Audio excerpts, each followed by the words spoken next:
गरुड़ पुराण 9वां अध्याय। मरणासन्न व्यक्तियों के निमित्त किए जाने वाले कृत्य। गरुड़ उवाच। गरुड़जी बोले, हे प्रभु, आपने आतुरकालिक दान के संदर्भ में भली भांति कहा। अब म्रियमाण मरणासन्न व्यक्ति के लिए जो कुछ करना चाहिए उसे बताइए।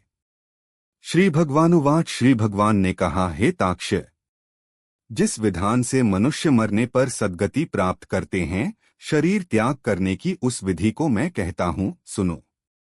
कर्म के संबंध से जब प्राणी अपना शरीर छोड़ने लगता है तो उस समय तुलसी के समीप गोबर से एक मंडल की रचना करनी चाहिए।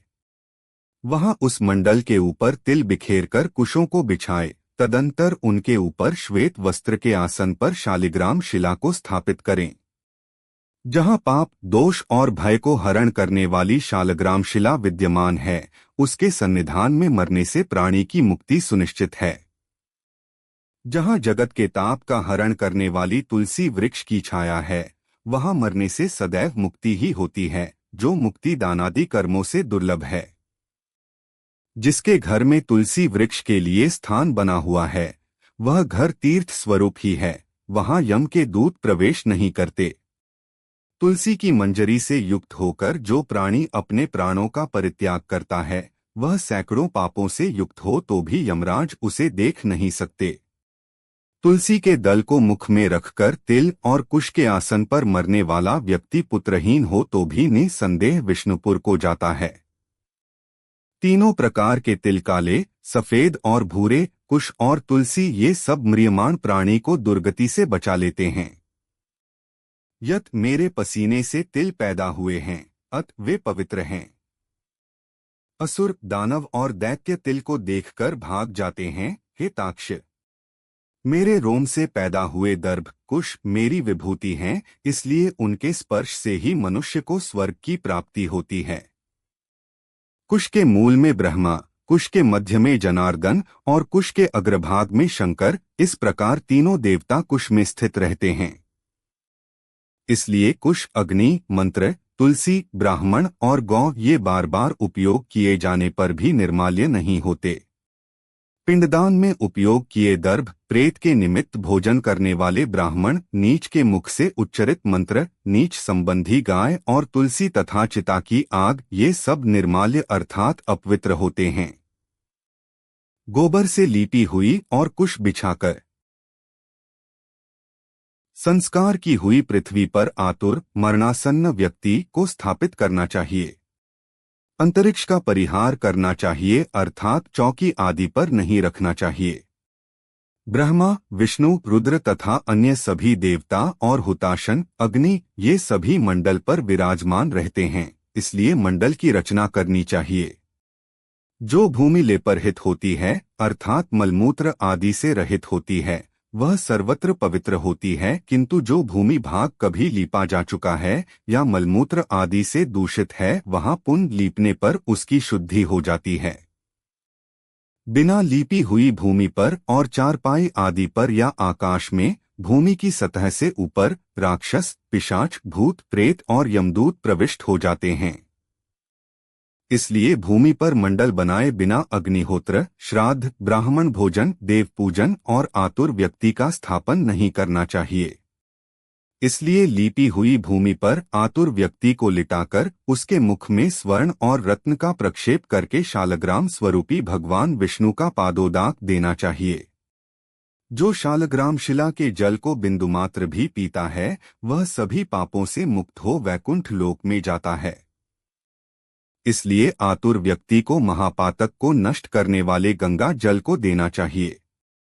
गंगा जल का पान सभी तीर्थों में किए जाने वाले स्नानदानादि के पुण्यरूपी फल को प्रदान करने वाला है।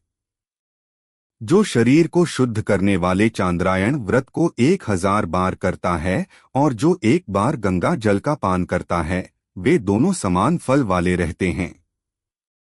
हे ताक्ष, अग्नि के संबंध से जैसे रुई की राशि नष्ट हो जाती है, उसी प्रकार गंगाजल से पातक भस्मसात हो जाते हैं। जो सूर्य की किरणों से संतप्त गंगा के जल का पान करता है, वह सभी योनियों से छूटकर हरि के धाम को प्राप्त होता है।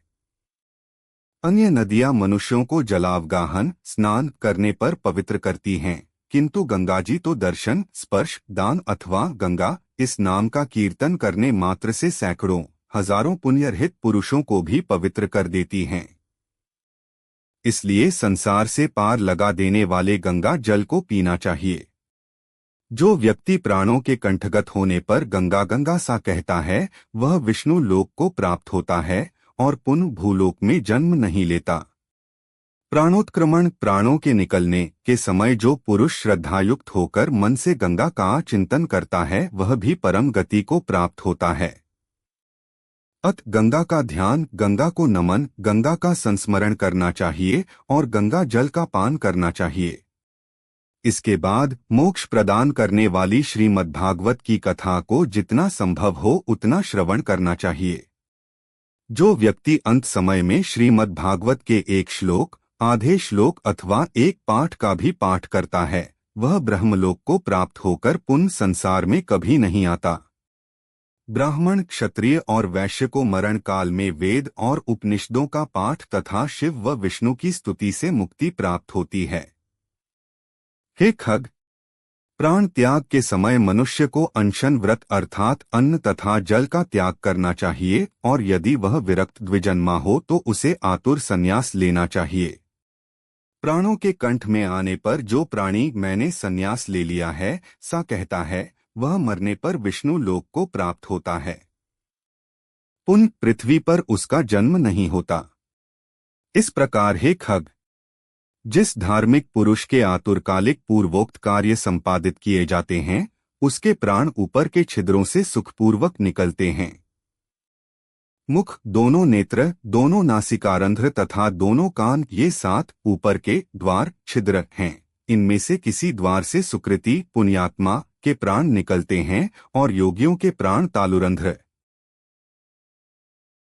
से निकलते हैं। अपान से मिले हुए प्राण जब पृथक हो जाते हैं, तब प्राणवायु सूक्ष्म होकर शरीर से निकलता है। प्राणवायु रूपी ईश्वर के निकल जाने पर काल से आहत शरीर निराधार वृक्ष की भांति गिर पड़ता है। प्राण से मुक्त होने के बाद शरीर तुरंत चेष्टाशून्य, घृणित, दुर्गंधयुक्त, अस्पृश्य और सभी के लिए निंदित हो जाता है। इस शरीर की कीड़ा, विष्ठा तथा भस्मरूप, ये 3 अवस्थाएं होती हैं। इसमें कीड़े पड़ते हैं, यह विष्ठा के समान दुर्गंधयुक्त हो जाता है अथवा अंतत चिता में भस्म हो जाता है। इसलिए क्षण मात्र में नष्ट हो जाने वाले इस देह के लिए मनुष्यों के द्वारा गर्व क्यों किया जाए। पंचभूतों से निर्मित इस शरीर का पृथ्वी तत्व पृथ्वी में लीन हो जाता है, जल तत्व जल में, तेजस तत्व तेज में और वायु तत्व वायु में लीन हो जाता है। इसी प्रकार आकाश तत्व भी आकाश में लीन हो जाता है। सभी प्राणियों के देह में स्थित रहने वाला सर्वव्यापी शिवस्वरूप नित्य मुक्त और जगत साक्षी आत्मा अजरमर है। सभी इंद्रियों से युक्त और शब्द आदि विषयों से युक्त मृत व्यक्ति की देह से निकला जीव कर्मकोश से समन्वित तथा काम और रोगादि के सहित पुण्य की वासना से युक्त होकर अपने कर्मों के द्वारा निर्मित नवीन शरीर में उसी प्रकार प्रवेश करता है, जैसे घर के जल जाने पर गृहस्थ दूसरे नवीन घर में प्रवेश करता है। तब किंकिनी जाल की मालाओं से युक्त विमान लेकर सुंदर चामरों से सुशोभित देवदूत आते हैं। धर्म के तत्व को जानने वाले बुद्धिमान धार्मिक जनों के प्रिय वे देवदूत कृतकृत्य इस जीव को विमान से स्वर्ग ले जाते हैं। सुंदर दिव्य देह धारण करके, निर्मल वस्त्र और माल्य धारण करके, सुवर्ण और रत्नादि के आभरणों से युक्त होकर वह महानुभाव जीव दान के प्रभाव से देवताओं से पूजित होकर स्वर्ग को प्राप्त करता है।